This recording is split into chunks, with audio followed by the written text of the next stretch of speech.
gentlemen, welcome back. We have ourselves another episode of the Movie Commentary Podcast coming at you. Again, I am your host, Nick Everett, and today we are going to be, well, of course I'm going to say we're watching a movie. We're always watching a movie with this podcast.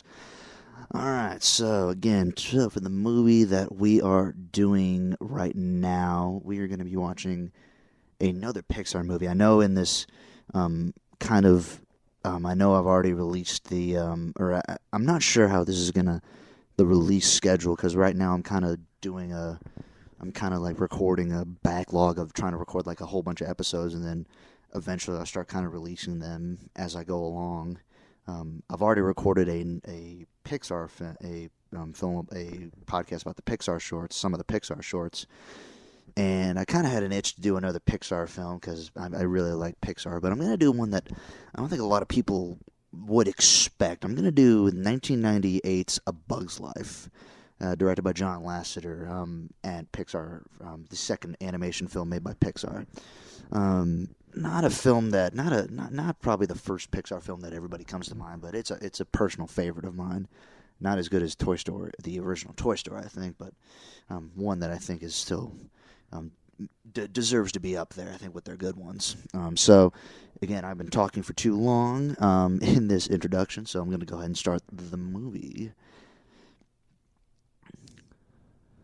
And it's actually kind of interesting. This is the first, I think A Bug's Life was the first Pixar film to have the Luxo lamp logo in front of the film. I think Toy Story, when it was released, the Luxo lamp logo was there, but it was actually at the end of the movie, which actually is still, a tradition of Pixar films. So, the movie kind of starts opening. You see like a nice little sun in the sky, and then you see a giant leaf kind of fall down. And one of the things that the director, the John Lasseter, the filmmakers, they stated that they basically in one shot they wanted to get us down to the ants perspective, and I think it does a pretty good job of that. So, and I mean, in literally in this opening shot here, this is much more complicated than anything they were able to pull off in Toy Story. I mean, I think this film really shows, the evolution of Pixar. I think it's probably, I would say, A Bug's Life to Toy Story, probably the biggest leap in technical innovation that they came up with. Because I mean, this film is so. I mean, this film is over 20 years old, and it looks almost amazing. It looks amazing today. I mean, the only thing that you can really say about it is that the new Pixar films nowadays kind of put it to shame, but of course, this was using, over 20-year-old computers, so. I mean, and this is, and we're getting the opening shots here, the ant colony, and again, A Bug's Life, it's about, if you haven't seen A Bug's Life, you should go see it. But these opening shots here, I mean, just everything that's going on here, I mean, you see the complexity of the shots in the computer animation. Yeah, that's the one thing I know I say a lot regarding Pixar films is especially the early ones, is the computer is the innovations in computer animation, which I find wholly fascinating, to be quite honest with you.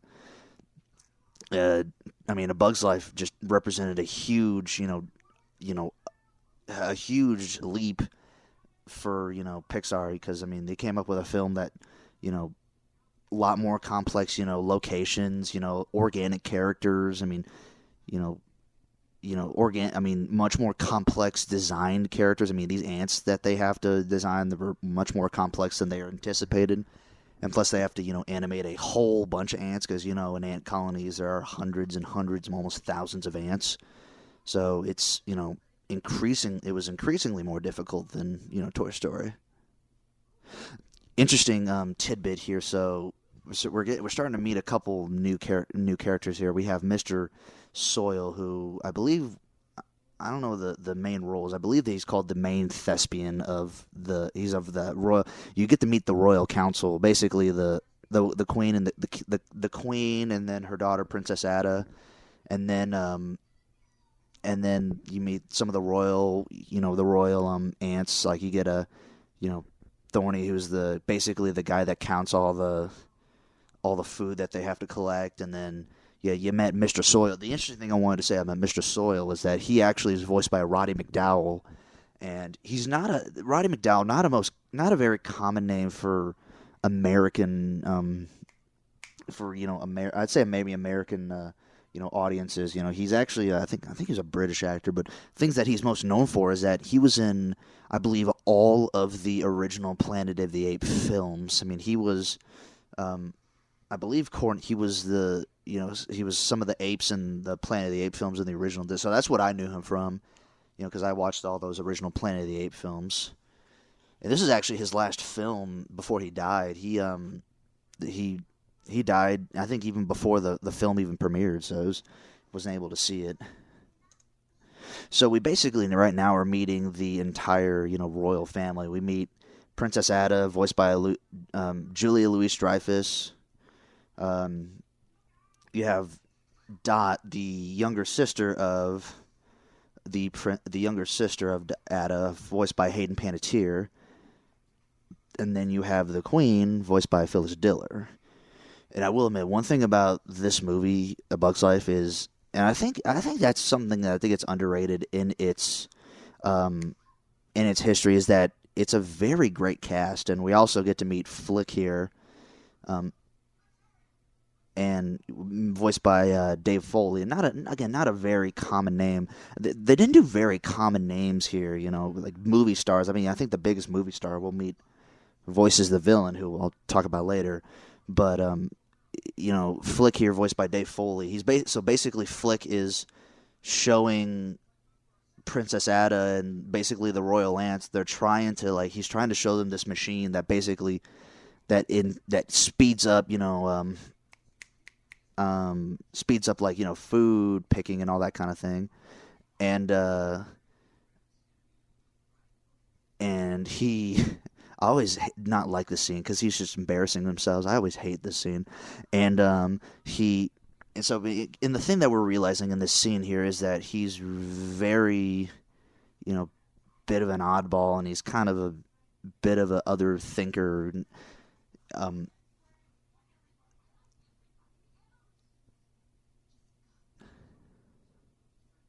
And he kind of gets shut down by the royal aunts there, so. The one thing we know about Flik in this opening shot here is that he's quote unquote an inventor. He's quote unquote kind of, and I think that's it says that he's an inventor. It doesn't go much into the film. The film doesn't go much else into his inventing prowess, so to speak. I think the thing that this opening shot with Flik kind of shows is that he's essentially going into. He's a bit of an outside of the box thinker, bit of an he's a guy that really thinks well on his feet, and he's a guy that, comes up with ideas that maybe not are accepted by the colony, but are actually, I think, good ideas. So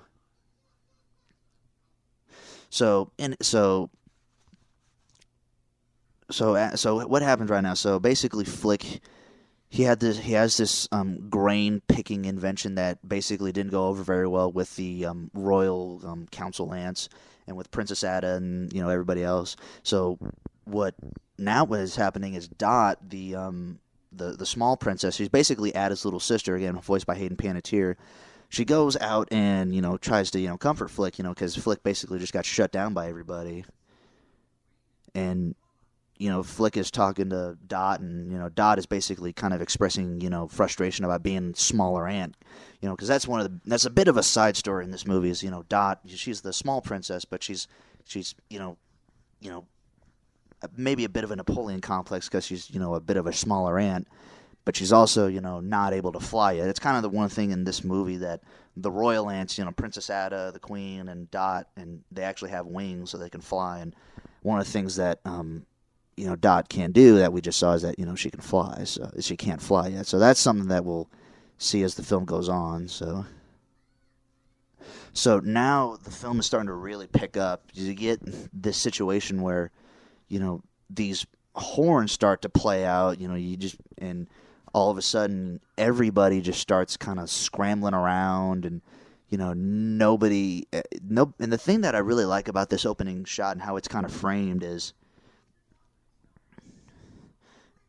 that we start the film by all these, you see all these ants, and you see them, picking all these, picking all this food, throwing it onto this giant rock pile, and making this giant pile of food, bug food, obviously, but and then we get introduced to the characters, Flik, and then Princess Ada, and then all the other characters, but we're still like, why are they picking all that food? What's going on here? And then this horn sounds, and then it's like, oh, crap, we got to get underground. I mean, something bad's about to happen, but we still don't know what's happening. I mean, we're still kind of, in the dark about this, and then you get Flik, kind of the last guy to the party.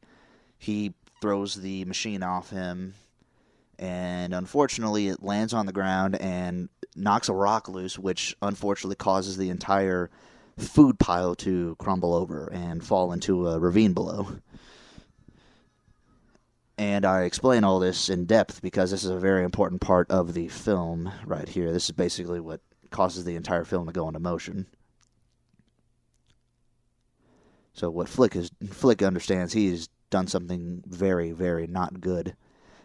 Which the thing I always, say, some of the movie people, they're like, why do why is the structural integrity of, because basically what they were showing, it's basically like a raised stone platform with a leaf on it that they pile food into. And why is the structural integrity of that dependent on one small little pebble rock? I mean, I think that was I think that was the main issue there.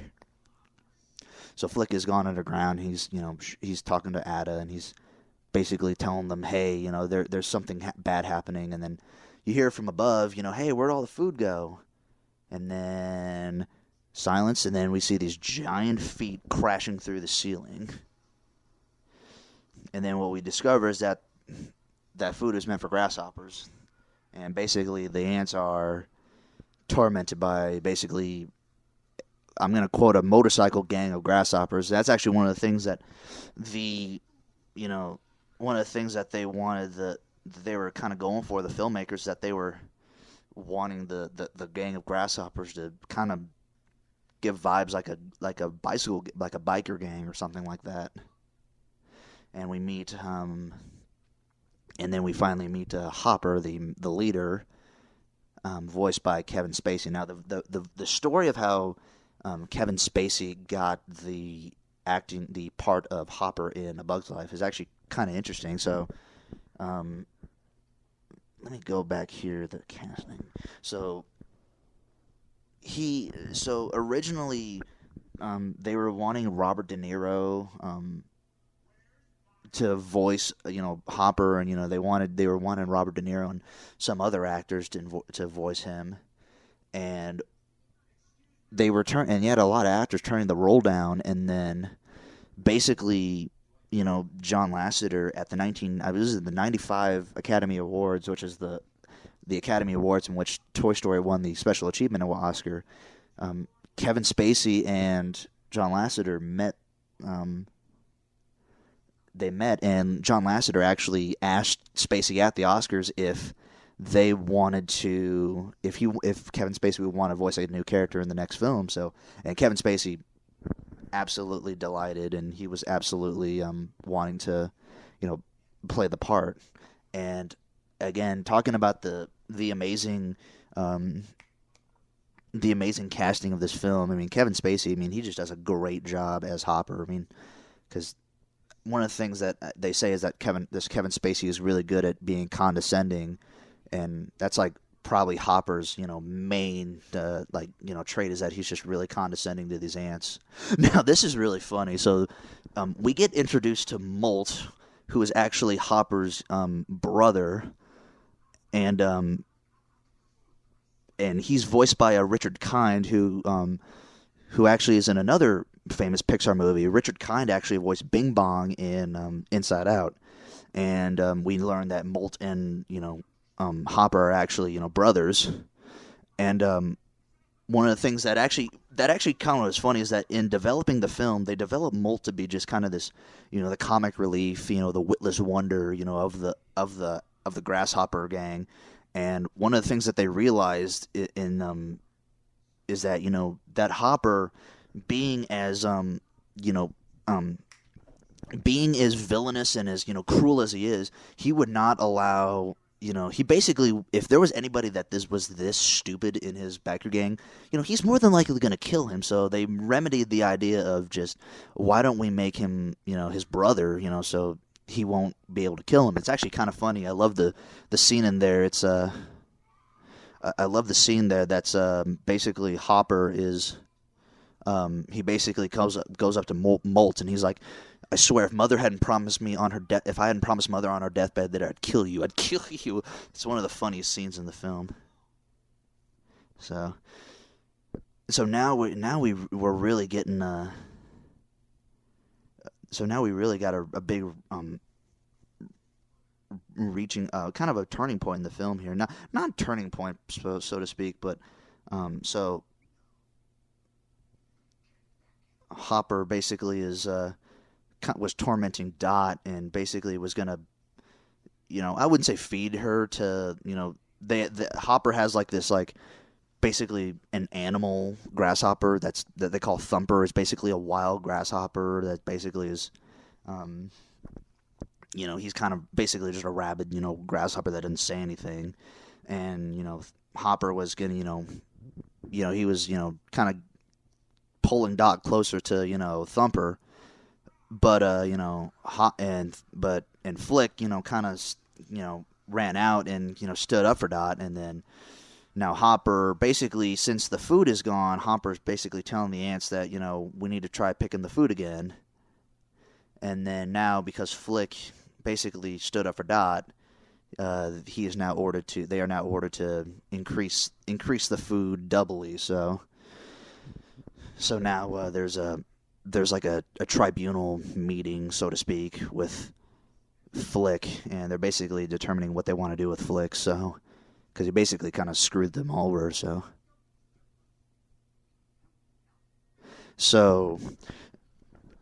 I guess I want to talk now about, I wanted to mention Julia Louis-Dreyfuss, who plays Princess Ada. So again, she was, let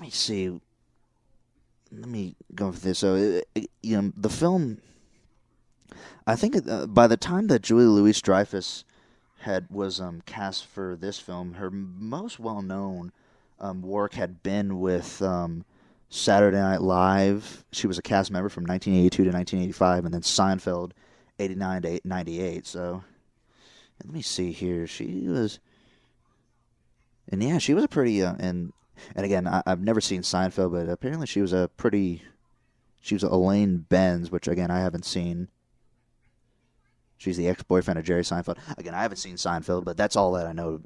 But I just kind of wanted to give the background. Again, Julia Louis-Dreyfuss, if people now listening want to look for a really recent film that she was in, she was actually Ian and Barley's mom in Onward, the Pixar film that was literally just released the last year. So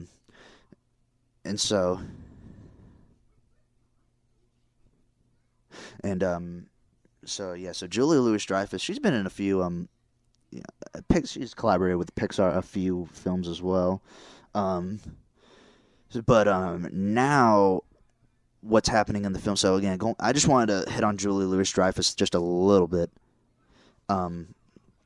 What I wanted to hit on now is basically what the Council of Ants has decided to do is they basically, what they were trying to do to see what they were going to do with Flik, what ended up happening was Flik decided to,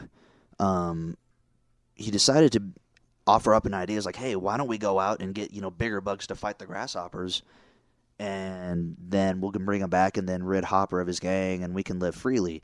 And at first, the Council of the Royal Council and Princess Ada were like, that's a stupid idea. But then when they realized, you'd be, and then one thing that Princess Ada said is that if you would go on that search, you would basically be on that search for weeks, and basically they all were like, that's a great idea. And then all those, all the ants there are even cheering as he's, going off on his adventure.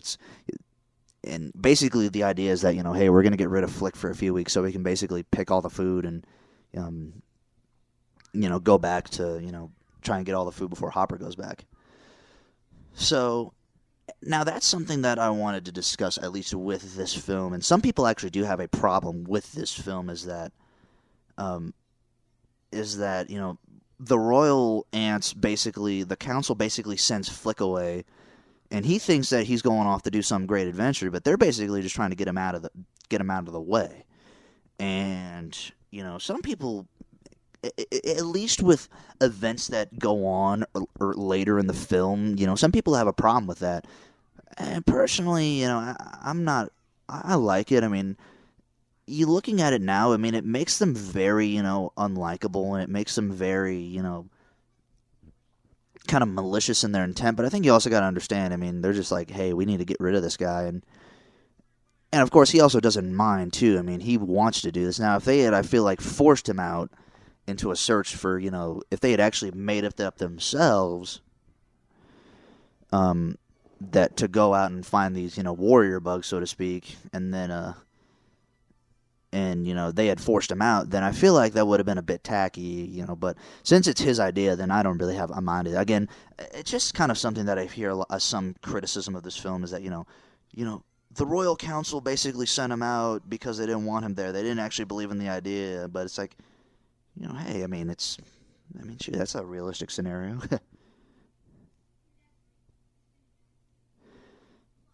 And it's really funny because, like, you see there are these two kid ants that followed Flik. That followed Flik to the edge, and he rode this dandelion flower out to basically the edge of the riverbank, and he now is on his way to go find the warrior bugs. And basically, the kid ants are basically like, yeah, he's gonna die. Our dads are gonna say he's gonna die. So he's So again, you can kind of see not a whole lot of confidence, but Dot really actually believes in him. So it's actually kind of funny that Dot's really the only one that really believes in him. All right, so now we are being introduced to P.T. Flea's circus and basically the circus bugs. And we meet P.T. Flea here, who's a very irritable, very rage-driven, Flea, voiced by John Ratzenberger, who's voiced Ham the Piggy Bank. He voiced he voiced Ham the Piggy Bank. He voiced the Abominable Snowman in Monsters, Inc., the School of Fish in Finding Nemo, the Underminer in The Incredibles. He was Mac, the tow truck from Cars. I mean, he's been in, I think, in almost every Pixar film, I think, except for Soul. I don't think he was in Soul that just was released a few months ago in December. And so we meet all these different bugs here. We meet Heimlich the caterpillar, German-speaking caterpillar. We meet Slim, who's a stick bug. Francis, the male ladybug, which is kind of a funny thing. And they kind of they play on it here. You got these, flies that are heckling Francis. And, Francis, he's a guy, and they even say it. He's voiced by Dennis Leary, who is obviously not a feminine voice, so it's kind of funny. So, so it's kind of funny. And what I wanted to say is Heimlich, the German caterpillar, voiced by Joe Ranft. Now, Joe Ranft is used to be, I think, the head of story. I think he was the head of story in Pixar. Unfortunately, passed away in a car accident during the making of Cars, I think back in 2005, 2006. But Joe Ranft had this idea of, this, really overweight, hungry caterpillar that, that basically would, that was basically, this German glutton. And Joe Ranft, basically during what they do in the pre-production of the film is that they make these story reels, and they see there's a and Joe Ranft and the story reels are basically like they kind of cut like parts of like the storyboards into like a video, what the film's gonna look like, and then they basically have like the story people voicing the characters. And Joe Ranft came up with this German accent to voice for Heimlich, and everybody was on the floor laughing about it. They thought it was a funny idea, but what they were going to do was they were actually going to hire a German actor to voice Heimlich. But what ended up happening was that John Lasseter, actually the director of A Bug's Life, he took the dailies home to show. He took the dailies home to basically just watch and basically see all the other actors and that were trying out for it. And there were two types of dailies. There was the dailies that were voiced by Joe Ranft, and then there were the dailies that were voiced by the other German actor. And essentially, what ended up happening was that John John Lasseter's wife, every time the Joe Ranft dailies were on, he would be laughing. His wife would be laughing, and when the German actor was on, she wasn't laughing. So they ended up casting Joe Ranft as Heimlich, basically because John Lasseter's wife, basically laughing at it. And you actually see there's actually funny like videos of Joe Ranft in the recording booth voicing Heimlich, and the directors John Lasseter and Andrew Stanton are just laughing their butts off when he's doing it. So it's funny. So basically, as I've been talking here, they've established that the circus is really not that successful. I mean, they're basically kind of down on their luck circus performers. They're not really respected by their audience. I mean, they get they get vegetables thrown at them. They get heckled all the time, and people are about to leave, and basically the flies here basically going and. The flies are essentially basically relieving, but now they did this flaming death.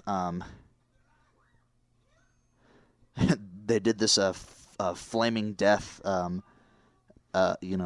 Basically stunt, which was supposed to be like not involving P.T. Flik, but basically all these bad mishaps happened. But P.T. Flik, essentially, what ended up happening was he got knocked onto this like fly paper doused in lighter fluid, and he gets off of it, but the paper falls on him, and he gets just absolutely just lit ablaze. And then he, of course, then fires all the circus performers.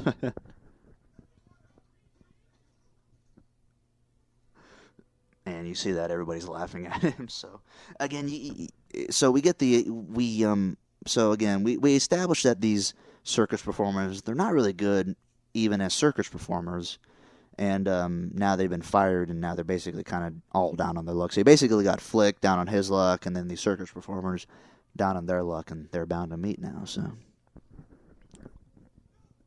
So now two flies that are attracted by a basically like a bug light zapper, voiced by John Lasseter and Andrew Stanton. It's like, no, Harry, no, don't look at the light. I can't help it. It's so beautiful. So, yeah, another little nice tidbit there. So now Flik has he's gone to what is called the city. Now, the city in bug terms is essentially a bunch of food cartons and, plastic bottles and boxes that are stacked under a trailer park, basically in the middle of nowhere. And if you look closer, you actually see the Pizza Planet truck from Toy Story. So, and one of the things that was really interesting about kind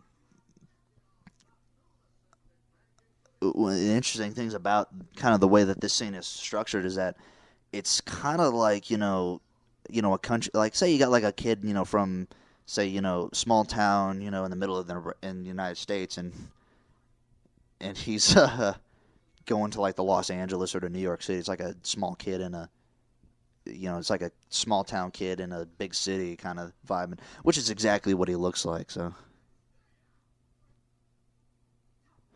basically, his whole thing is that he's going into this. He's going into the city to find all these tough bugs to look at, to find these so-called warrior bugs, and he's gone into this bar which he thinks are like all these like really tough bugs in, and just so happens that the circus bugs are in that same bar as well. So this is also where you get some of the funny bug jokes. You get like these this bug that says, "Hey, who ordered the poo-poo platter?" And then you got this slug that ordered this like a I don't know what he ordered, but he starts eating it, and then he says, "Hey, I said no salt," and it's all this like funny jokes all these funny jokes. So going back to some more of the going back to some of the more of the voice actors for the circus bugs, because we're back to the circus bugs now. So Slim, the stick bug, is voiced by David Hyde Pierce, and it's actually kind of funny. Dave Foley actually auditioned for Slim, the stick bug, and it's really funny because he auditioned for a minor part in the film, and what ended up happening was that the filmmakers liked Foley so much is that they decided to cast him as the main character, Flik. So it was actually kind of funny. So David Hyde Pierce as Slim. Again, I said Dennis Leary as Francis. Kind of going down the list, I got the cast pulled up on Wikipedia here. We have Jonathan Harris voicing Manny. Again, Jonathan Harris as of the Lost in Space fame, because he voices he's the Dr. Zach Smith in Lost in Space, and so that's Jonathan Harris. Madeline Kahn plays Gypsy, American actress, who had been in such films as Blazing Saddles, Young Frankenstein, been in a lot of Mel Brooks and Peter Bogdanovich films, and Bonnie Hunt, who plays Rosie, the Black Widow. Again, Manny, voiced by Jonathan Harris, is actually he's a praying mantis, and then his wife, Gypsy, I think, is a butterfly actually, and then Bonnie Hunt plays Rosie, the Black Widow spider, and Bonnie Hunt is actually she actually does a lot of voice work for Pixar films. She's done in a lot of the Toy Story films, Monsters Inc., Cars films. She's been in a lot of films. I think she's actually Sally from from Cars, actually. Michael McShane plays Tuck and Roll. They're two pillbug brothers from Hungary. Tuck and Roll, they basically talk in this like really like Yiddish like gibberish that only they understand, and nobody else really even seems to understand them. So, and you don't really even know which one is Tuck and which one is Roll, but again, they're kind of funny. And then finally, you have Brad Garrett that voices Dim, who is a rhinoceros beetle. And Brad Garrett, the only other thing I know him, he's Brad Garrett is he voices I forgot the name, but the blowfish from Finding Nemo. He's in Garfield, Ratatouille, Tangled. He's a quite a predominant voice actor. He voices Gusteau in Ratatouille, and if that was something you would want to look at. So again, kind of a nice, again, a really nice range of actors and actresses for those roles. Because they've a lot of a very well experienced, cast, honestly, and I think really good cast, I think, as well.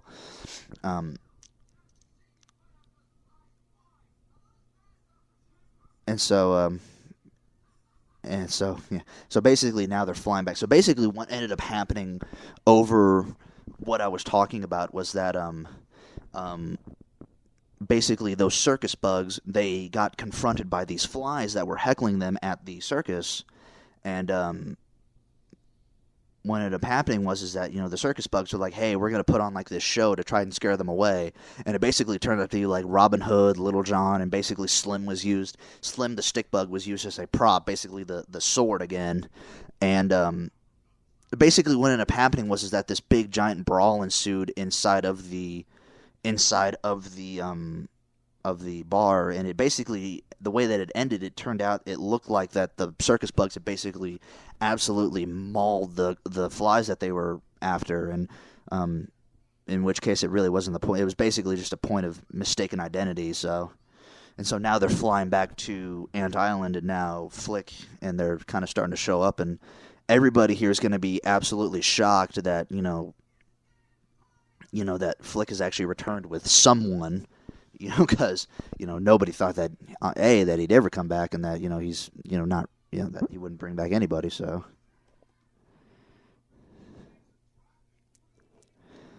And so again, like nobody expects like any of these bugs to come back, and they're all actually. It's actually funny when they all come in.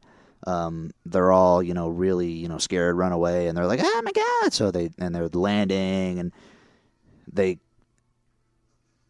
land in like this really kind of neat pose, and of course nobody's around to tell them, nobody's around to see them. So I wanted to. And so basically what's going to happen now is that, the ants are going to meet them. They're going to basically all kinds of mistakes,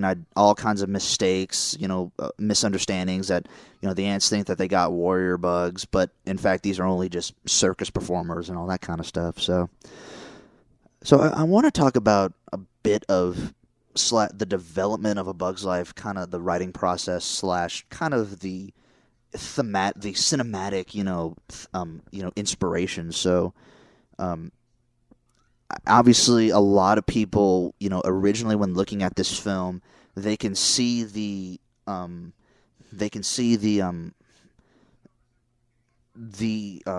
gosh, what is it? The parallels to the ant and the grasshopper, the fable, the grasshopper and the ants, or something like that, like an old Aesop fable. And there was actually a Walt Disney produced film called The Grasshopper and the Ants, produced back in 1934. However, one of the things that they decided to realize is that what ends up happening is that in this film, what ends up happening in this film is that they want to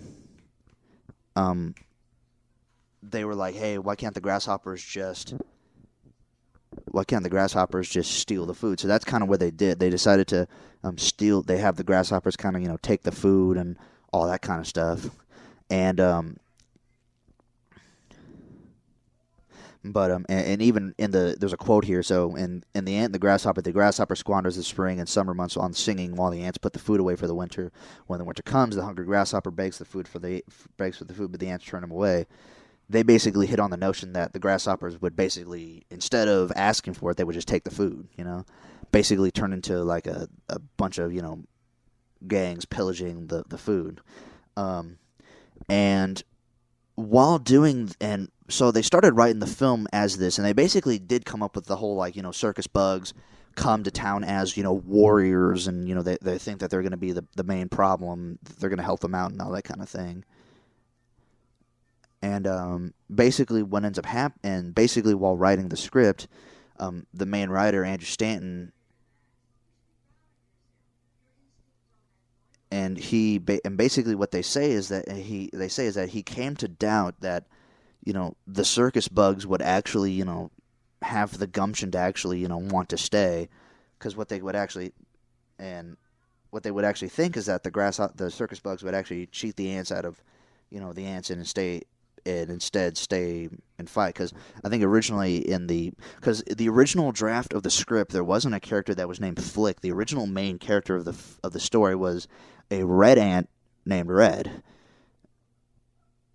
and it was and he was basically the ringleader of the circus, and he basically was, the circus bugs were basically all that were there, and essentially what ended up happening was that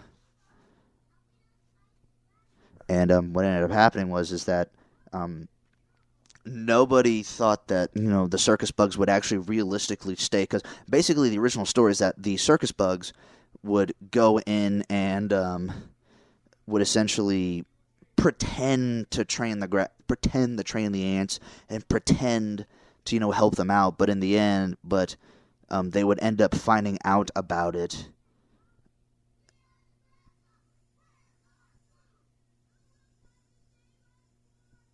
Oh my gosh, this is funny. They're having like these like school children that are essentially like showcasing what's going to happen to what's basically, and this is basically the point where the circus bugs are essentially, oh no, this is not what we signed up for. But so going back to the whole idea, so nobody thought that the circus bugs in the original draft of the script were gonna be likable, and nobody really, and everybody was like, hey, and Andrew Stanton was like, yeah, this isn't really gonna work actually. So what they decided to do was that in the original script they had two ants from the colony. So what they ended up doing in the original script was that they had two ants go out and find the warrior bugs, and they come across the circus bugs as well. Basically, what Flik does, and what I understand decided to do was he wanted to what they decided to do is, instead of having Red as the main character, he throws Red out of the story, and he has the bugs that go to find the circus bugs. They have that ant as the main character, which in turn turns out to be Flik. So that's basically kind of the idea of what happened with the film. And now, and as we can see, and there's also a lot of other kind of story beats in this film that they take from, there's another film that was, let me see if it's actually in here. So, there's a very direct kind of link to Seven Samurai, a film about samurai that comes to help a village of farmers basically fight off a bunch of marauders. And then I think there was another film that this film kind of took from that was basically like they bring in these like people that are supposed to help them fight off these like predators, but it actually turns out to be that they're not basically they can help at all. So basically, and this movie kind of moves fast, so I'm kind of falling a little bit behind. So basically, they had the big celebration, celebrating the warrior bugs come in to help them out, and basically what ends up happening was that these school children perform this like little play that is essentially just, hey, we're gonna, hey, you guys are here to help us fight off the grasshoppers, and Flik doesn't know this, and Flik doesn't know that they're circus bugs, and then Rosie tells him that, hey, they're circus bugs, and then Flik is like, oh no, they're circus bugs, and basically now they're trying to leave. So they're trying to leave now. So it was actually really funny how it was funny because like in the middle, I love the scene in which you see Flik's realization that they're actually circus bugs. It's literally like a quick zoom into his face, and he's like, you can see like the realization and the like, holy crap, what the heck have I done? What kind of mistake have I done here? So it's kind of funny. So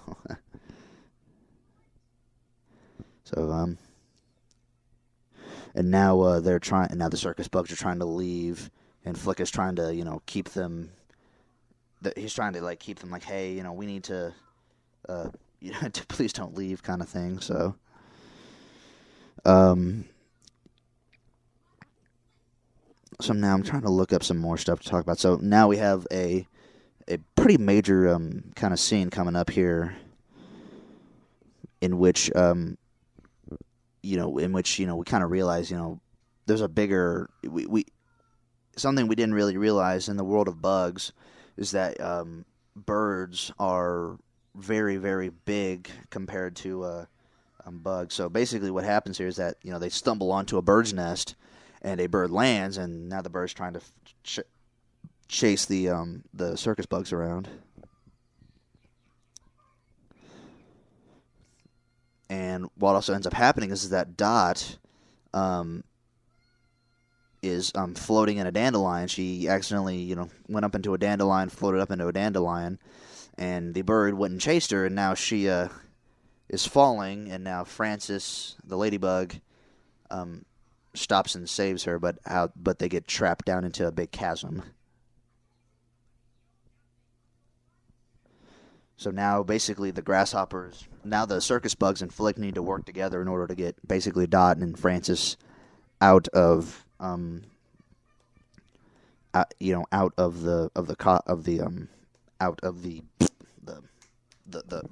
crevice they're in. And they gotta escape the bird there. So it's really interesting. They have this plan where like Heimlich's gonna like distract him with like using bait, and they're gonna try and swoop in, pick them up using dim and all that kind of stuff. So Um, Basically, one of the things that, in talking in the movie commentary, they wanted to basically, showcase, the circus bugs and Flik, working together in order to, and kind of working together. And, one of the things that they wanted to show is that it wasn't that they were working together and that they were actually, doing good. They were actually getting by, but, kind of just absolute, they were kind of getting by with sheer luck, but because of what they were doing, they were actually looking really impressive to like all the other ants that are watching, because you got basically the whole ant colony watching them now. So, and now they're basically trying to, they're trying to, run from the bird that's chasing them. So, and I will admit, the bird, the animation of the bird is really good. It's really spot on. I mean, again, you gotta know like how hard organic animation is, because that's a bird. I mean, that's a pretty realistic looking bird. It's I couldn't tell you if it's like a specific species of bird, but it's something that's it's something that it looks very realistic, and it looks really, especially for really early computer animation and what's essentially a real life bird. It's really, really awesome looking. So again, just kind of at least to me, it's another kind of feather in the cap of how amazing this film looks and the technical advances that Pixar made. I'm trying to look here. And so now they have the blueberry scouts, like the Boy Scout, like they're like Girl Scouts kind of in like the bug world or something like that.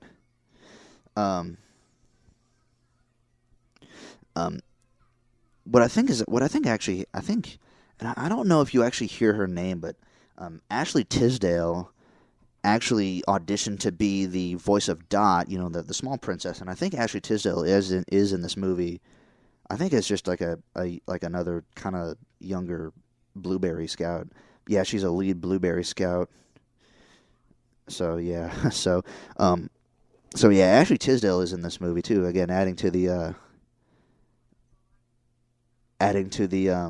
essentially the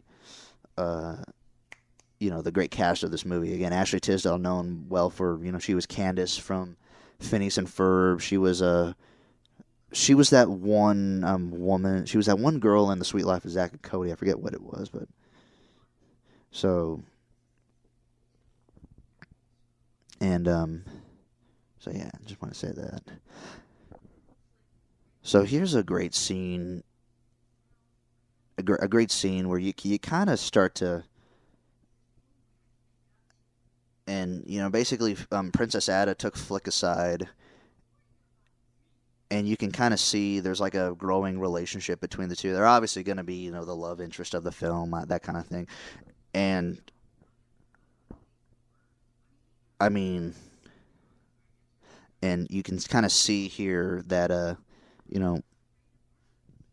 and basically the whole scene is, Ada's trying to apologize to Flik for being kind of mean to him, because, Ada had been kind of mean to Flik, as the film had gone on, as the film earlier in the film. So, and one of the things that Ada says to Flik, and says like, "Yeah, you're really brave on taking on a bird. I mean, even Hopper's afraid of birds," and that sparks the idea of Flik again. That sparks the thinking of Flik. The idea that something's going to happen. So, and he wants the circus bugs to keep pretending that they're warrior bugs, and they're originally not really thinking much about they're like thinking, yeah, we're not going to stay and help you guys out, but what they're going to end up happening is that Flik's going to come up with an idea to basically build a giant bird, and it's going to have it. And he's going to have the idea, but then they're going to give it to the circus bugs, who's going to present it to the royal council, who's then going to present it to the entire colony, and then they're going to work all together in order to build this bird to apparently scare Hopper away. So that's what's going on with it. So that's basically what's going to happen in this So that's going to be there's going to be a next montage come up, which is actually a really cool montage. The camera starts to slowly pan out. It starts with Flik kind of explaining the plan, the circus bugs explaining it in front of the Royal Council. Camera keeps panning back while all this is happening. Again, it's another great technical, I think, feat of this film. And one thing that I hadn't even talked about is this film. One of the things that I hadn't really mentioned in this film is the amount of ants that you actually see in the amount of ants that you actually see in the colony there. Because one of the things that you notice is that there are a lot of ants. I mean, because you notice that in a film. In a regular ant colony, there are lots and lots of ants. I mean, there's so many ants. And in the early going of computer animation, that wasn't something that was done easily or actually done hardly at all, was the animation of so many characters. And you got to think, in computer animation, you can't just press a button and animate, 30 different ants together. Every single ant that's on this, it's in the frame there, you basically have to animate every single ant, what they do, and all that kind of stuff. So in the development of the film, they actually originally the technical team was like, yeah, we can't actually animate these amount of ants in one single frame. And what they decided to do was that the producers and and John Lasseter, the director, they're like, hey, we understand the limitations, but we think that we can. And it's like, we think that we can. We think that you can do more than you're saying here, and one ends up, and what they were working on is that they were able to push themselves in order to actually animate all these all this crowd animation of ants and all that kind of thing. So because I think at first they said that we can't have more than like 20 or 30 or 40 ants in a single frame, but then they were able to get hundreds and hundreds of ants into the frame. So, and then you got all these awesome scenes of leaves falling, and they're flying around on the leaf.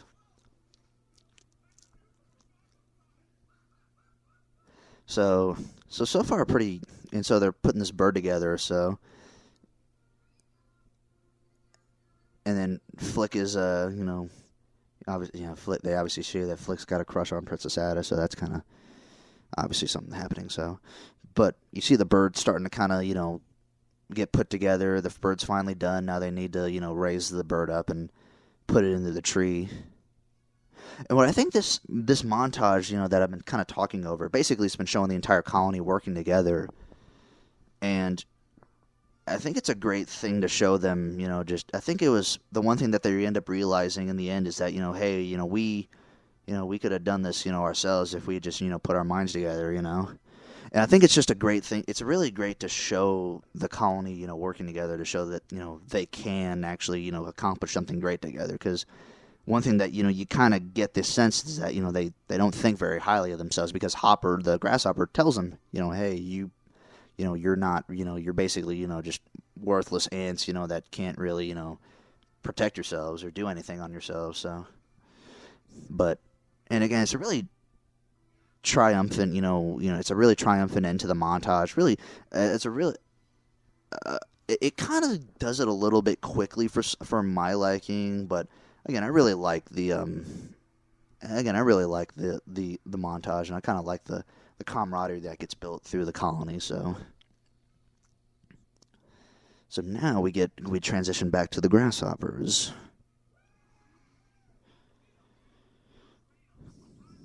And you see that their hangout is underneath a sombrero up against a cactus, I think probably in the middle of a desert in New Mexico or something.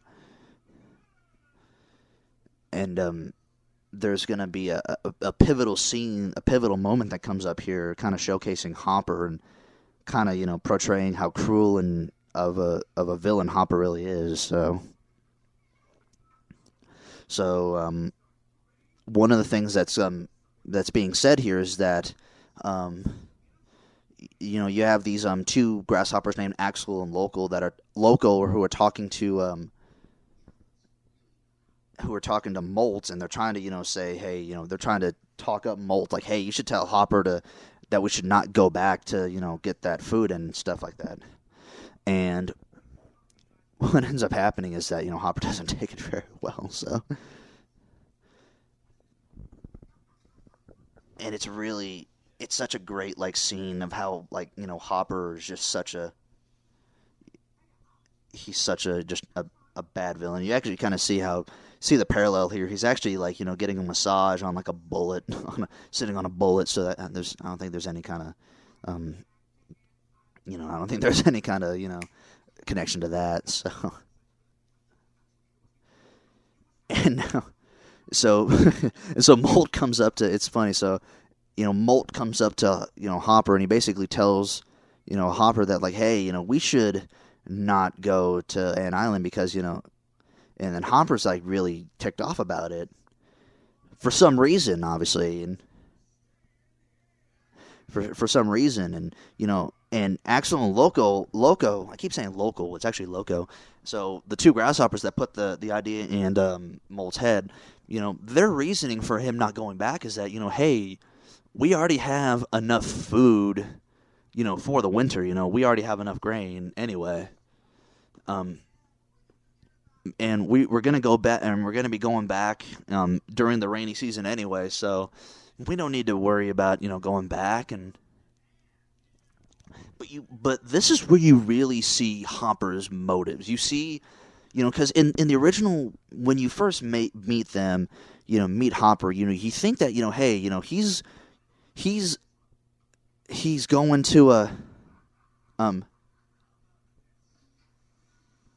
that he's going to he basically goes to Ant Island to poach the food from the ants, and then essentially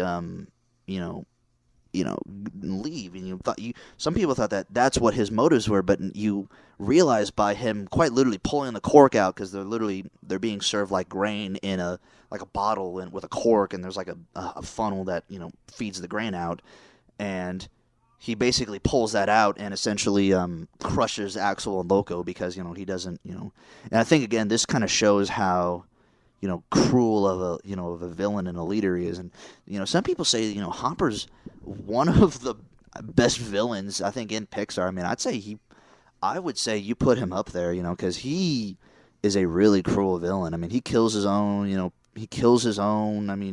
minions. I mean, he has no qualms about harming any of the ants or maiming any of the ants. So it's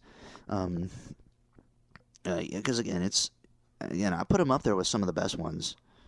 So, okay, so we're transitioning back to the ants, and now they're having kind of a little dance party to celebrate their them completing the bird, and they're having a good time celebrating and all that kind of stuff. So,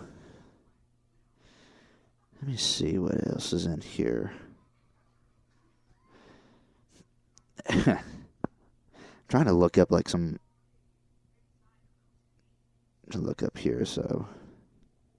And I know I haven't really hit on a big history of A Bug's Life, which is the DreamWorks, production of Ants and the DreamWorks Pixar feud that happened this.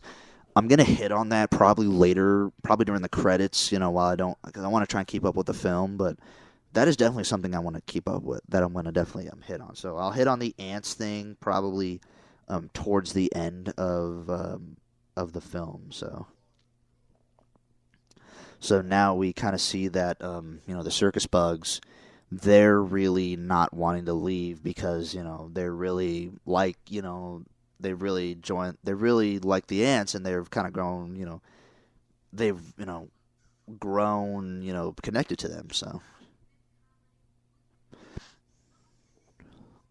And I really love kind of how I really love the pace the path that the film takes here, because it kind of builds up this. It's such a high point in the movie, and especially for Flik, because his idea is working so well, and he's him and Ada's relationship is going very well, and they just had a really like stupidly cute moment together. So it's actually funny if you look closely at the film in this moment. So basically, like all the circus bugs are looking at Flik, and there's a the pill bugs' names tuck and roll, like their antennas go basically like form a heart shape. So now what's happening? So now what's happening is that during this party that they're having, what they're realizing is that what's happening is that they see something coming, and there's something coming into their anthill, and that they think that it is they think that it's it's the grasshoppers, that they're trying to come in for a bit of a surprise attack. But what they realize is that, oh no, it's P.T. Flea and his circus. They're coming, and of course it's at the point. This is at the point where you least expect it. So it's quite literally pulling the rug out from Flik. So, and you can even see Flik's reaction there. He's like, and you can kind of see like Flik's reaction there, and he's trying to like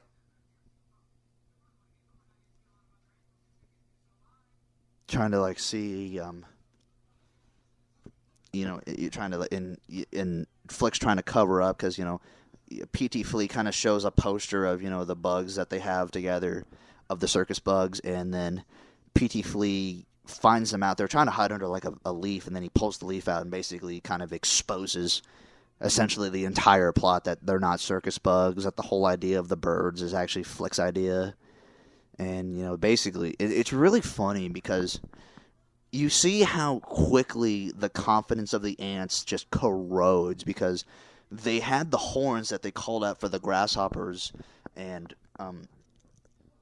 they had the horn that calls out when the grasshoppers come, and they were all gung ho, ready to put the plan into effect, and they were going to do the bird idea and scare Hopper away. But then you can see that they realize, oh no, this idea is actually Flik's idea, and then it's actually the circus bugs that's actually circus bugs. They go from super confident in this idea and super confident in being able to scare Hopper away to ultimately just and and part of me thinks it's like, and I don't want to criticize that, but it definitely is a weird It's definitely a pull the rug out. That's why I said I like the path of the film, because it built up such a great moment for Flik, and then it quite literally just pulls the rug out from underneath him, or maybe pull the chair out when he's trying to sit down, kind of thing. So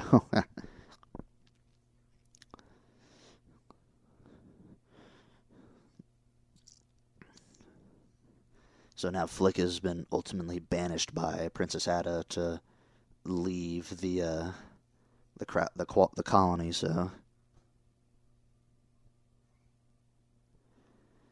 yeah, now the circus bugs are going away now, and I love how it's something that we hadn't really even thought of. They say like we'll be back when the last leaf falls, and it shows the last leaf falling from the tree that they're from their tree. So. And then the grasshoppers are on the way. I mean, you can kind of see they fly in like this really awesome formation. They're and again, like they're like their wings and like the way that they fly. Like, I mean, it's made to sound like a biker gang kind of, because again, that's kind of the idea that John Lasseter was really going for. He was wanting to do like have them as a biker gang and all that kind of stuff. So now, going back to the ant colony, we transition back to them pretty quickly. Going back to this, there is they work basically all night in order to basically pick as much food as possible, and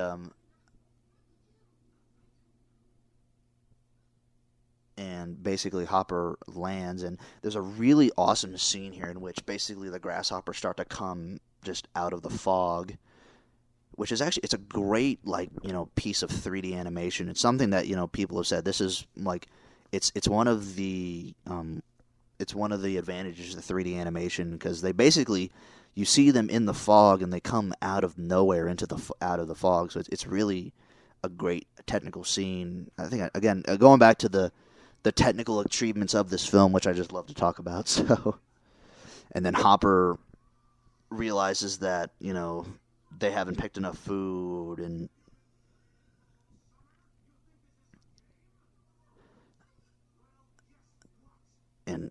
Hopper, you kind of see how he has this, you just lost, and he's just like really like evil eye and all that kind of stuff. So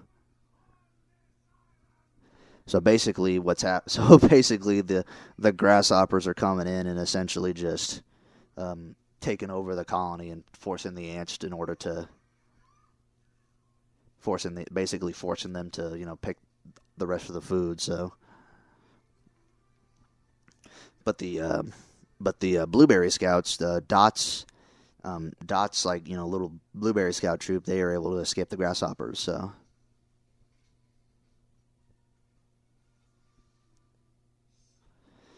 And kind of an important plot element that ends up happening here is that these grasshoppers realize these grasshoppers kind of tell Dot their plan. She kind of overhears it actually, and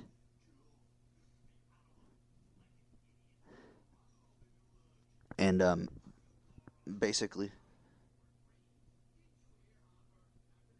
And the grasshoppers tell, basically Dot overhears the grasshoppers saying that Hopper's gonna squish the queen, when they're all done, said and done. So, and now Dot's going out to go, fetch Flik to go get some help now. So, and she inadvertently runs into Thumper, the rabbit, the very rabid and crazy grasshopper. Now let me see. Let me look at. I think there's a person that plays Thumper. I was trying to look up if there was a main actor that played Thumper. That the rabid grasshopper, but it didn't seem like there was. I thought it was I thought it was a famous actor, but I guess it's not. So anyway, now Dot has gotten out to the edge, basically, of Ant Island, and now she's been supposedly scared off the edge by Thumper, and basically, what ends up happening now is that Dot is able to fly now. So it was like, yeah, it must have been like a big yay moment in a big yay moment when Dot was able to fly. So. In the theater, they must have clapped and cheered. What's actually funny, and something I didn't say before, is that that scene that I mentioned, that in which the grasshoppers basically kind of start walking out of the fog out of nowhere. That scene is actually replicated a year later in Star Wars Episode 1, The Phantom Menace. There's a famous scene in which the Gungans kind of start walking out of the fog as well, and you can kind of start seeing them, fog, and then they start walking out. So that scene is kind of a parallel to the scene in Star Wars, is kind of a parallel to this scene in Pixar. Of course, what ends up happening is that, of course, I think being all computer animation, I'm a lot more, I'm much more, I'm much more inclined to be impressed by this. So Dot has now been caught up to the circus ants and the circus bugs, and to Flik, and basically telling them what's happening, to basically told them, like, hey, that the queen's gonna be squashed, and all that kind of stuff. But they're saying that, and basically they're saying, hey, we got to go back and help him. But Flik is basically down on himself. He's like, I don't want to go back. I'd make things worse, that kind of thing.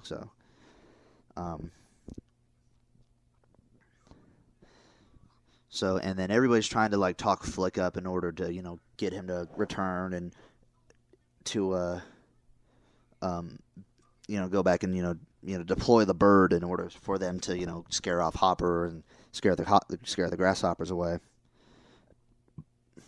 And one thing that actually, happens, one thing that they're saying is that, hey, Flik, you're the reason why the circus bug is like, hey, yeah, we're this, and all that kind of stuff, you basically the circus bugs are saying like, Flik, you've helped us in more ways that you can help us and all that kind of stuff. And, Flik is, of course, Flik, he doesn't, see it. So it's one of those like, losses of confidence kind of things. And Dot's going to pull back from a metaphor that was used earlier in the film. So essentially what a metaphor that Flik used earlier in the film was, Dot, you need to pretend that you're a seed. I need a seed. But instead of handing her a seed, he hands her a rock. He's like, hey, this is a rock, but pretends it's a seed. But Dot's like, hey, it's a rock. And basically what I think the metaphor means is that, you just need to like, you need to learn, you need to grow and that kind of thing. Because I think that's what Flik was telling Dot at that time is like, hey, you just need time in order to develop your wings and develop all that kind of stuff. And then what I think Dot uses it for Flik for is that, hey, you need to be able to, learn from your mistakes in the past, learn from them and move on and grow. So, because like in the original, like, metaphor, Flik was basically like, hey, imagine this seed, everything in that giant is like, this seed, and then look at our giant tree is like everything in this seed is you use a little water, sunshine, it becomes this tree, and you just take time, you'll grow into something great. So I think that's what that metaphor means. I mean, I wouldn't read too much into it, to be quite honest with you. So what's going to end up happening here is that the circus bugs are going to basically put on a fake performance. And the fake performance is to get the queen out of harm's way in order to prevent her from being squished by Hopper.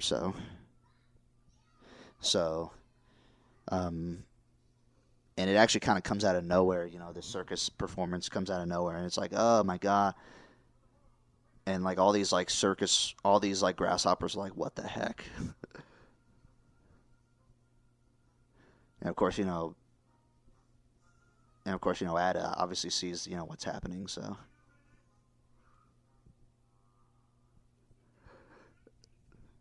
There's some funny stuff in here. Sorry, I was just laughing at a scene there.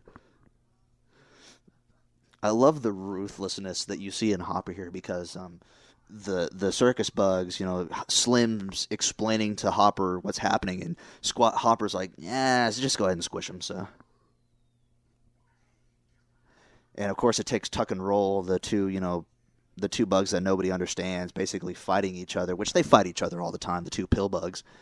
And Hopper basically he basically looks at that and he's like, okay, they can stay and all that kind of stuff. So, oh my gosh.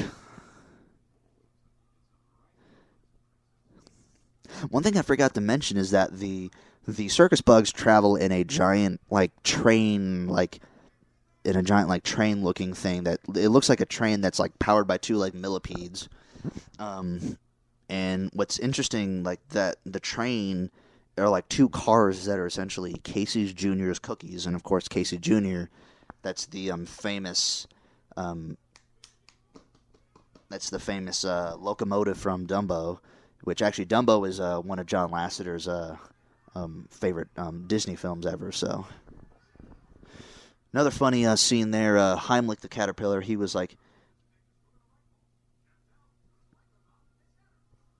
they were telling a joke, they were basically playing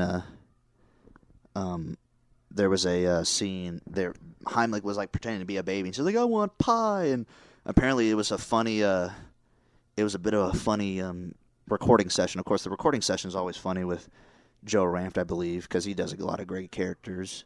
And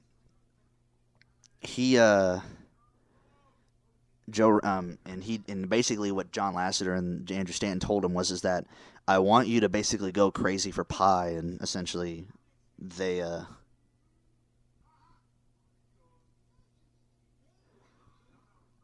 and so I'm sorry, I was watching the film there, and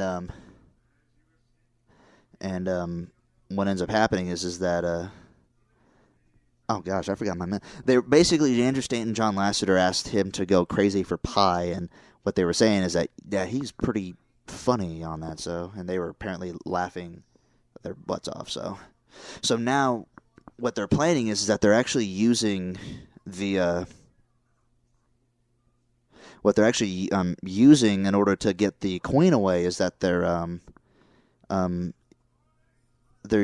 using the old transformation scene. They're using the old transformation bit in their old circus sketch, basically kind of sleight of hand, get the princess away from Hopper and basically hide her until all that happens. So, and then Gypsy comes out. So Gypsy, the again beautiful butterfly that is. So.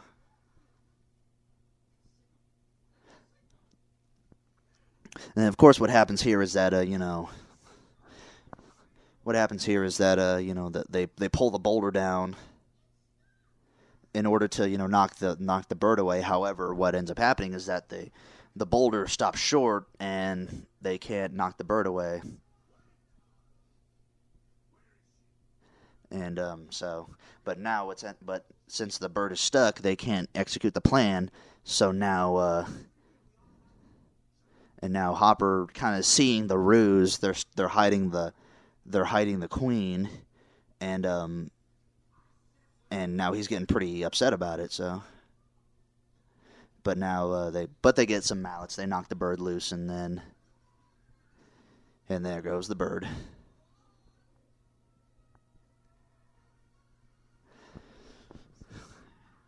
And my thing that I was wondering with this scene, so basically the whole plan is they fly the bird around and then they essentially just they just scare them away so that they never come back.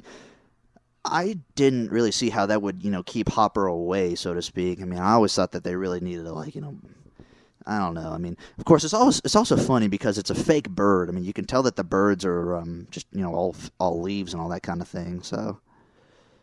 And, of course, they're all too scared, and, it kind of came out of nowhere, so they're like, yeah, we don't know. They don't even see the line that's attached to it, so it's funny, so.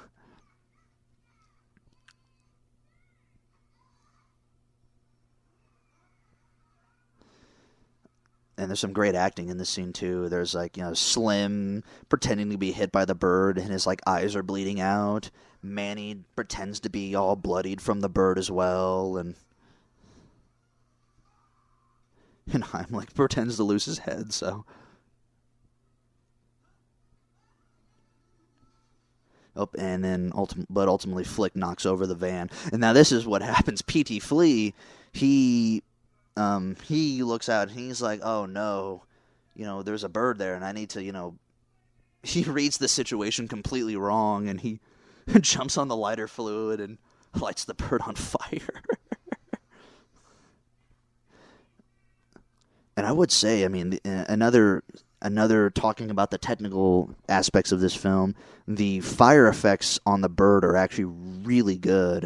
And you gotta imagine, these effects, because they light the tail of the bird on fire, and and then they crash the bird into the ground. This is some really impressive animation here. I mean, the fire's looking realistic. The smoke coming out of it looks realistic. Again,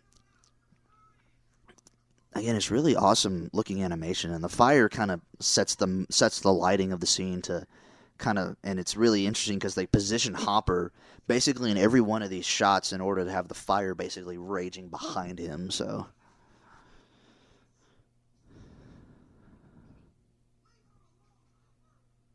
And now Flik kind of comes out of the bird, and he kind of fesses up to Hopper. But in that case, Hopper basically sicks his guy, Thumper, on him, and then Thumper goes and beats the ever living heck out of Flik. So.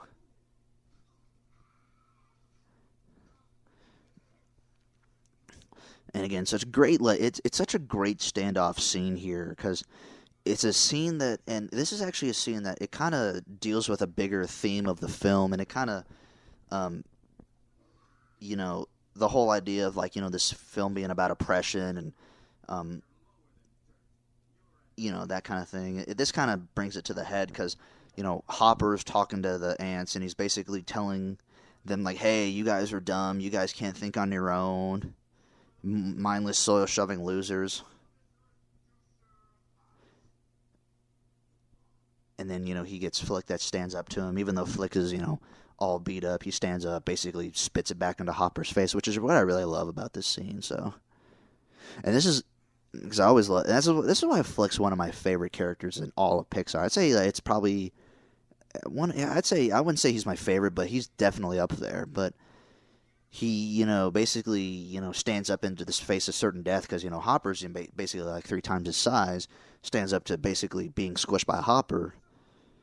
And he basically spits all this like stuff back into Hopper's face, and he and you see that, you know, and he basically also inspires the rest of the ants as well. So it's such an inspiring kind of stand of courage from Flik, you know, and it does inspire the rest of the confidence in the ants. Of course, Hopper here is incensed. He knocks him to the ground and is about to squish him, and of course, Ada runs out in front and basically saves Flik. So.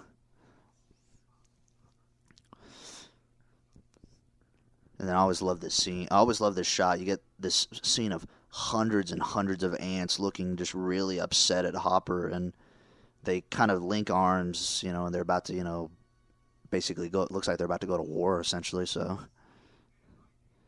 and now now Hopper is starting to see his, you know, whole worldview of being served by the ants being basically flipped on its head.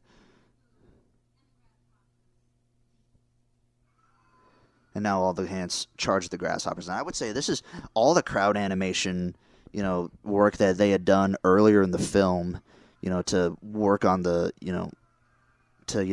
work on being able to animate as many ants as possible really comes into play here because you see there are hundreds and hundreds and hundreds of ants in all of these shots here, and you see them start to like swarm Hopper, and they basically they take Hopper basically over to the cannon, you know, the circus cannon that that Dim usually lands on. It's basically just a turkey baster, and they're about to launch him out, but then what they realize, oh no, there is rain coming about. And of course, rain, the size of ants, is basically the size of, you know, like an SUV, like for, you know, humans. So you get all this. So, and this is this again, I'd say one of the more, probably another very impressive technical achievement for this film. So the rain effects here were really complicated to do. So John Lasseter himself even said, I want to do the finale of the film in a giant rainstorm. And the technical department of the film was, we can absolutely, positively not do that. And they pushed and pushed and pushed in order to actually get that to happen. And what you see in the final film is all these rain effects. So kind of talking about what's happening here, Hopper he's been launched out of the cannon and has basically kidnapped Flik and is basically going to take Flik to do God knows what to him. So, and they're basically trying to, and the circus bugs saddle up and, you know, try to chase after Hopper, you know, try to catch Flik and, you know, prevent him from, you know, taking Flik away, obviously. So, yeah.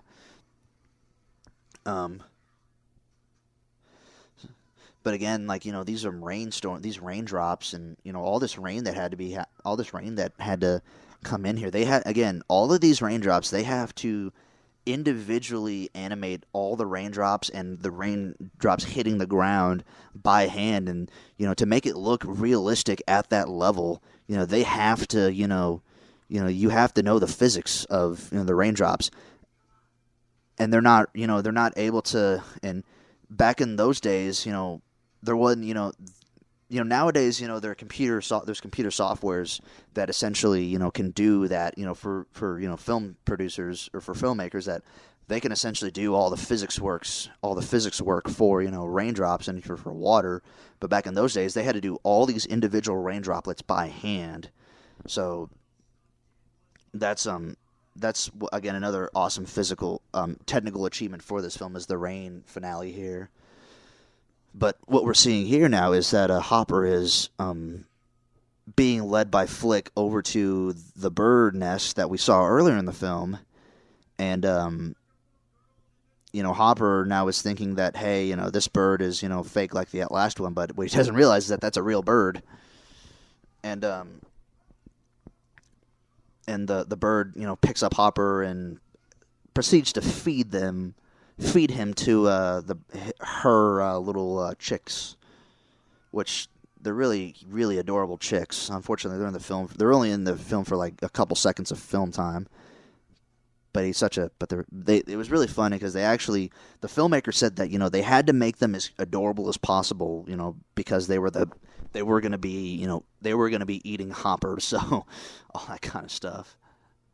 So Hopper has been eaten by the chicks, and we now flash forward to the spring months, and the colony is in a much happier place. The colony is using Flik's inventions and all that kind of stuff, and he's generally more accepted into the colony now. So it's kind of a nice little happy ending. Nice little happy ending for Flik and the ant colony. So. And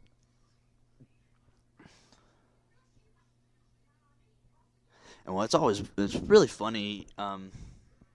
What's really funny here is that you actually see Molt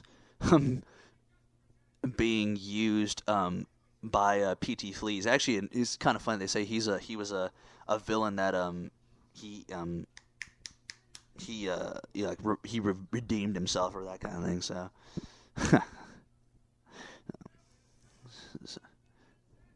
So one thing that I wanted to say, and I hadn't been able to say it before, the movie. So one thing that I hadn't said before is that and I think I had said this, that the movie looks amazing. I mean, I've said, and I did say this while the movie was beginning. I mean, it's a really good looking movie. It holds up extremely well, today, even compared with, I think, even with some of Pixar's,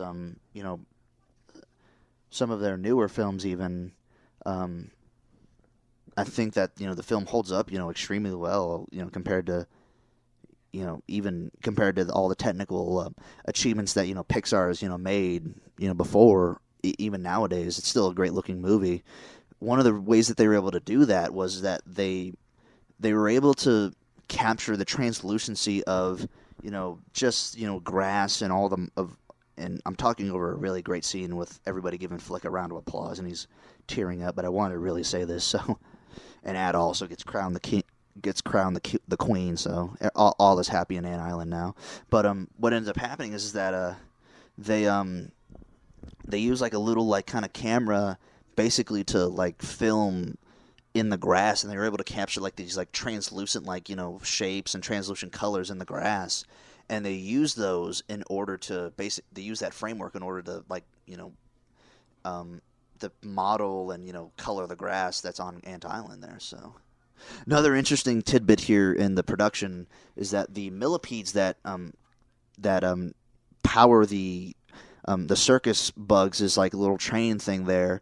They apparently were very, very tough to produce. So that's why they say you don't see them a whole lot, because you see like they have like all those like individual legs and they're all moving, and they said that was extremely hard in order to make. So, and Heimlich is Heimlich has come from the cocoon. He's now a butterfly, but really he doesn't even have full wings like a butterfly. He's got like these really like small vestigial wings, and it's really like small flaps and all that kind of stuff. One of the things that they said is that they didn't really want to change Heimlich as he was. They just wanted to give him his wings, but they didn't want to change him out altogether. So. And what's really cool here is that they use like Flik's invention to basically like shoot the grains of stalks out, and and they cause fireworks. So, and which are really awesome animation effect as well. But it's also a really great, kind of awesome ending. You see like Dim's like holding the circus train and they're flying away. You see Flik and Ada holding hands and they're waving and everything. Is all more colorful in the world, and it's it's a nice little ending. Also, didn't mention the CGI water at the end there. That was one of the first instances of CGI water in film, actually. So again, that's A Bug's Life. I talked we're at the credits now. Now the credits, there's two interesting parts of the credits actually. There's these opening shots here that are essentially of just static animation of like a 3-leaf clover, of a blade of grass with dew on it, just like static animation of just grass and of stuff from like from a bug's point of view. And what they wanted to showcase was like how amazing the animation was in this film. I mean, that they wanted to they were really impressed even what they were able to create with this film, because I mean, again, this film is light years ahead of anything that they were able to do on Toy Story or any of their other previous films as well. But they have all these like static shots of basically all these different parts of Ant Island and all that kind of stuff. And in the second part of what's going to happen here, they're going to showcase what are called outtakes. Basically, it's like if it's pretending that if the Bugs had actually like filmed a live action film and they were actually screwing up on purpose. But actually, in this idea of having animated outtakes and animated bloopers, actually I believe came about towards the end of the production of Toy Story. They didn't have enough time. They wanted to do it on Toy Story, so they didn't have enough time to do it on Toy Story. So that what they decided to do was, hey, let's just do it for A Bug's Life. And so they decided. So basically, what they did was they gave like the voice actors and actresses like literally like a day in like one day in like the voice booth to basically like record like these really like funny blooper types of animations. And then they basically it's really funny. You see, like, they animate it so realistically. You see, like, boom mics, and you hear, like, the and action. You see, like, you see some of, like, the film clappers and all that kind of stuff. So, and it's really fun. It's actually kind of funny. So they got these outtakes going on.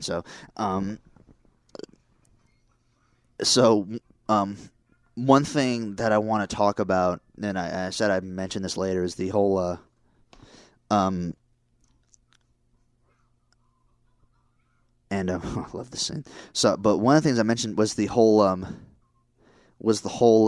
Ants versus A Bug's Life feud. So basically, and I'm gonna talk about this feud here. I kind of want to get the full story about it. Let's see here.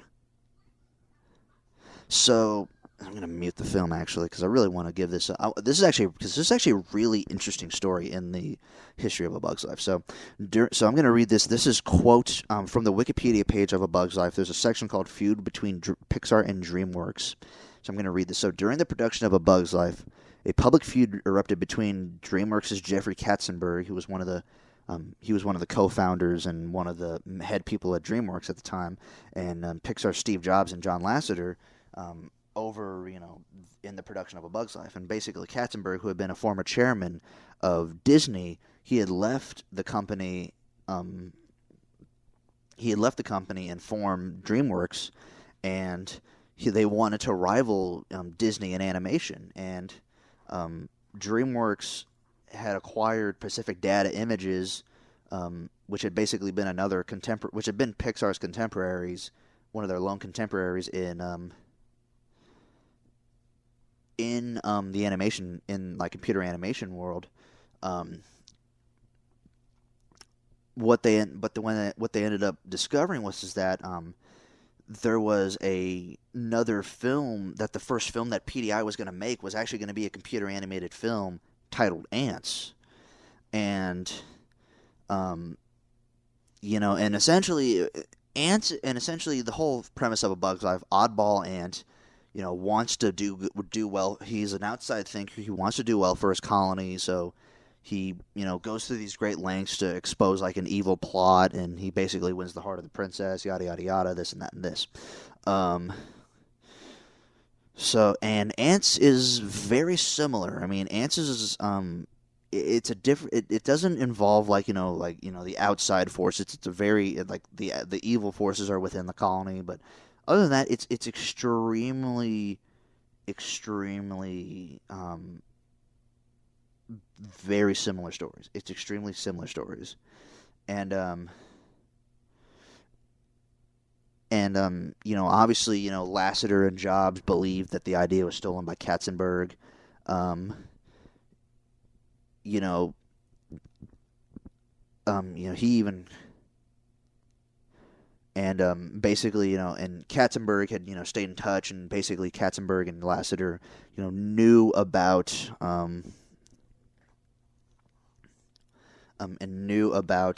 the whole idea that the story of A Bug's Life had been taken by Katzenberg.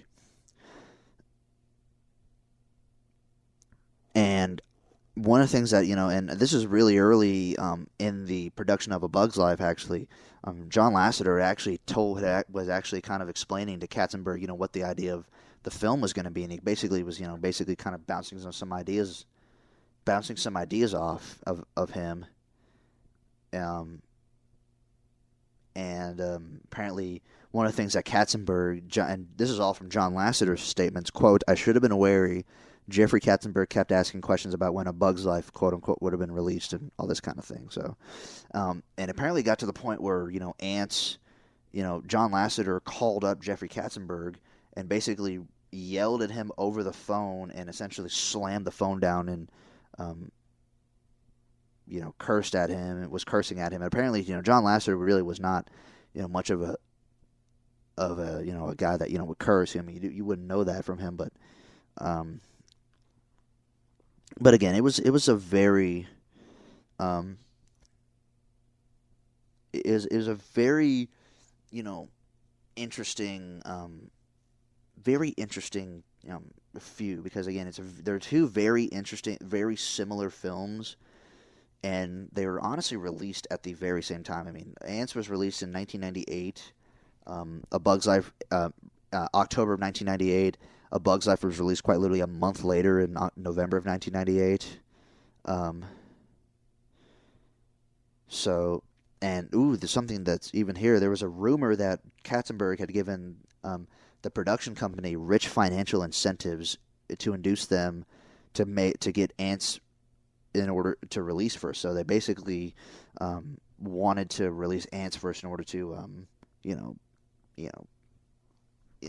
you get it out in front of ahead of A Bug's Life. And everybody said that it was a ripoff, it's an extortion job. I mean, it was Steve Jobs, that's what he said. So and it was everybody at Pixar and everybody thought that it was they were all let down by Katzenberg, and everybody thought at Pixar that Katzenberg had stolen the idea. Everybody, Katzenberg denied it. He said this and that. So, and I don't think Katzenberg and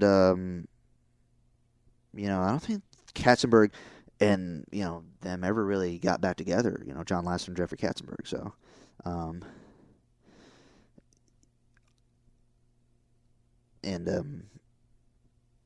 So yeah, that's basically the whole Ants. And also one of the things that I wanted to say is that John Lasseter dismissed Ants as a schlock version of A Bug's Life.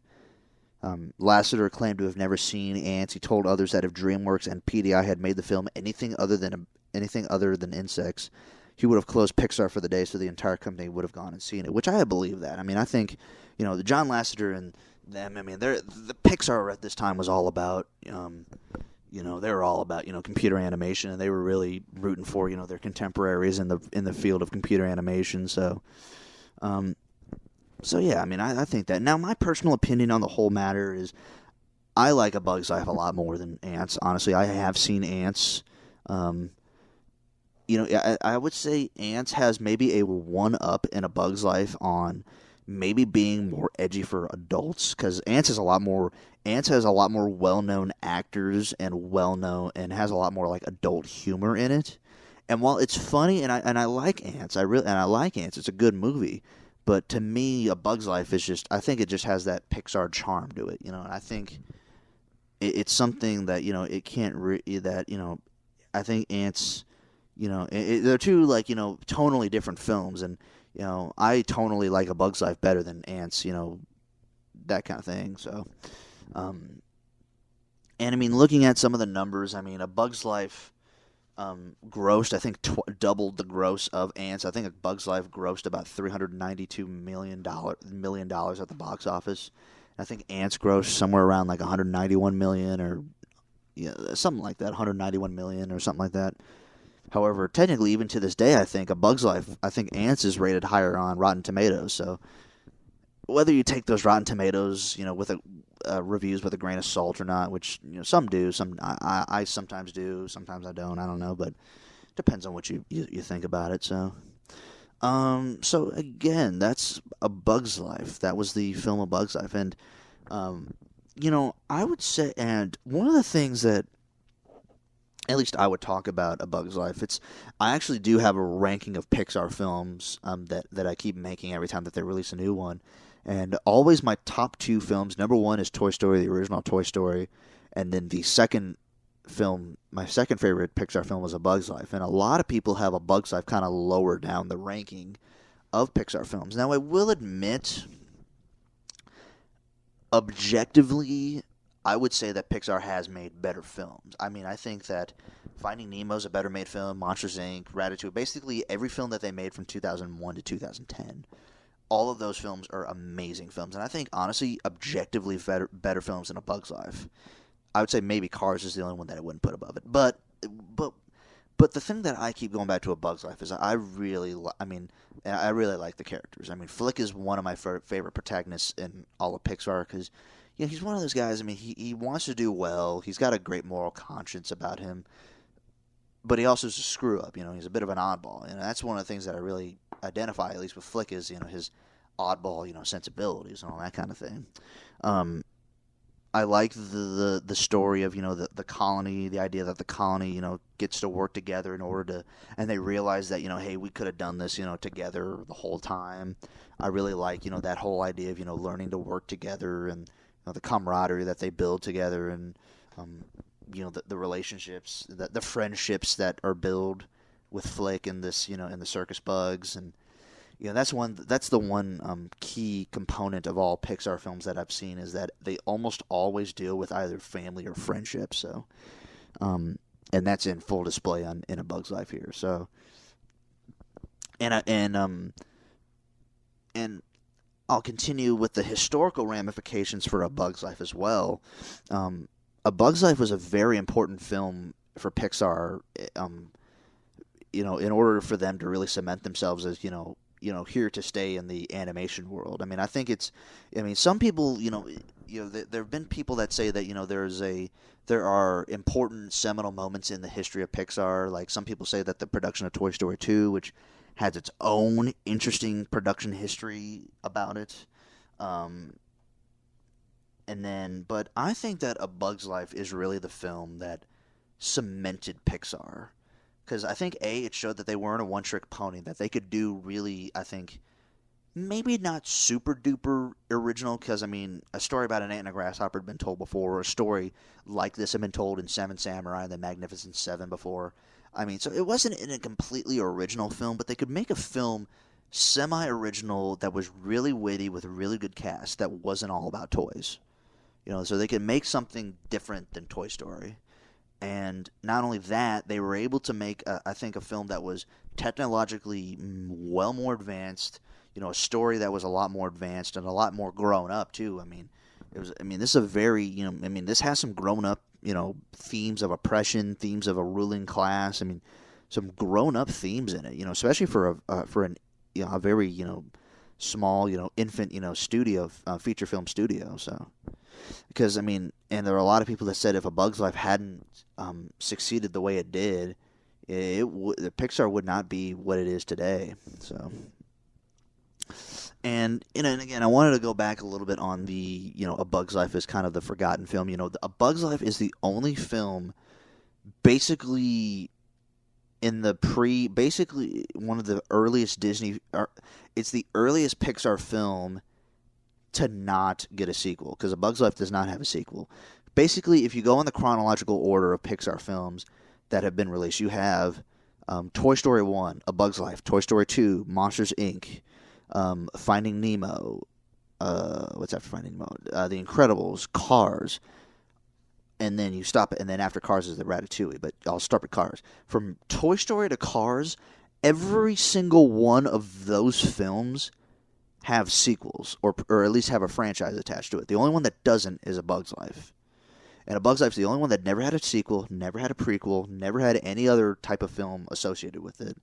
The only other thing that really happened with A Bug's Life was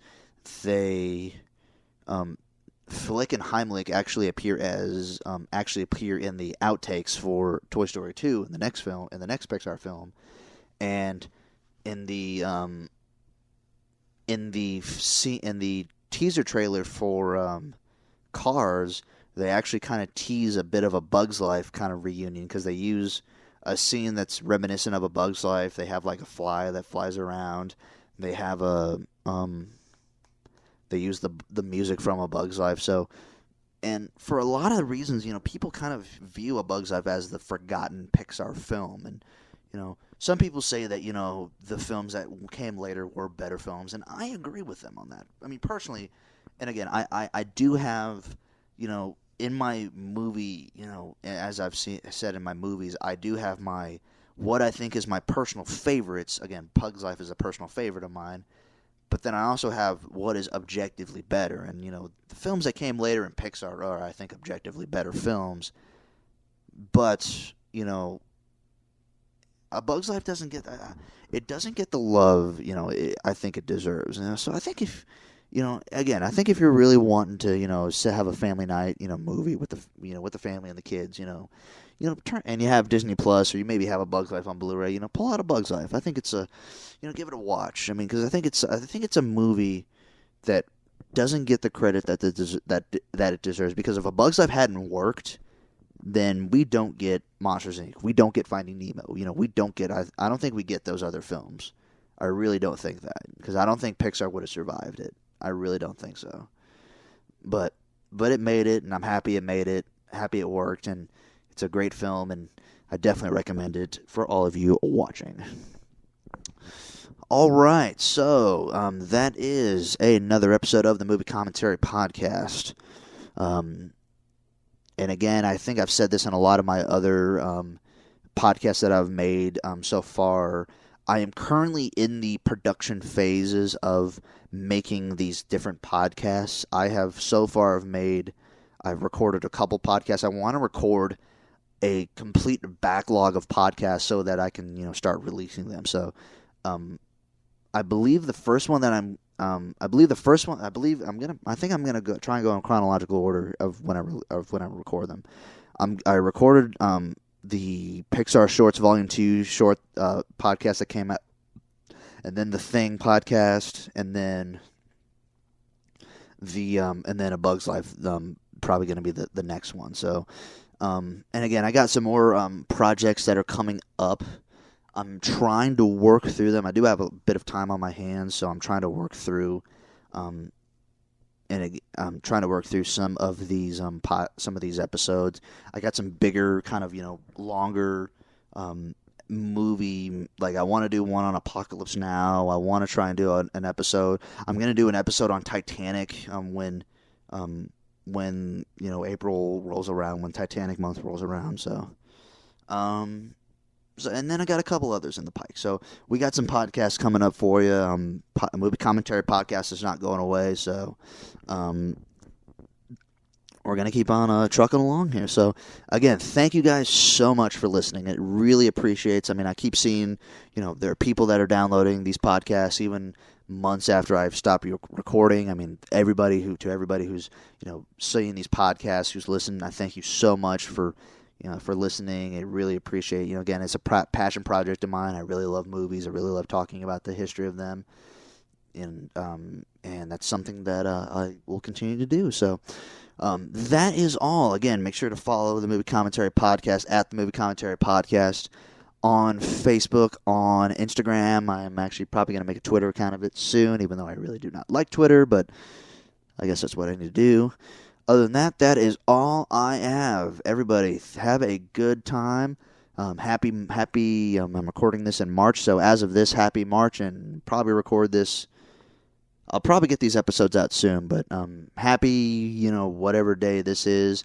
Hope you continue to have a great rest of your day, great rest of your week, great rest of your month, a year, whatever it is. Just make sure to stay golden out there, and I will see you on the flip side.